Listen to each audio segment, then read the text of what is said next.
All right, let's do another neurology case. Again, all of these cases are purely fictional. I have made them up. If they sound common, it's because they are otherwise very common cases.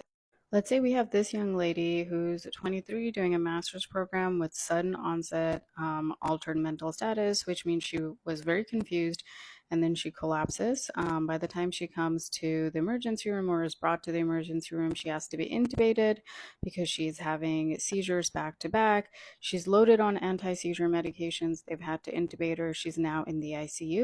This is what her brain looks like. I know that gives it away for those who are not used to looking at MRIs. That bright signal is also swelling. That is what we see classically with herpes encephalitis. You see swelling and bright signal in the temporal lobes. In this case, it is right more than left. So with herpes simplex encephalitis, you'll see classically what are called PLEDs, which are periodic discharges.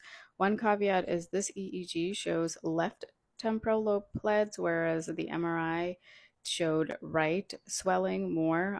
They don't coincide. I just picked stock pictures from learning files. I'm so sorry. But in any case, you'll see these. PLEDs are periodic discharges, which means you have these spike wave discharges that occur every second.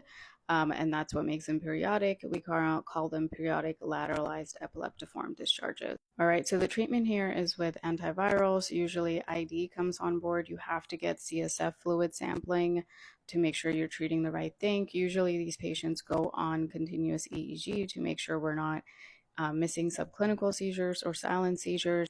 Usually, once the anti-seizure medications are adjusted optimally, we can get these people off of neuroanesthesia and get them extubated. Young people, if treated early, tend to do well. However, if there's delay in treatment and, if they're having unrecognized continuous seizures, then there can definitely be delay in recovery. Young people, again, often do really well because young brains recover well.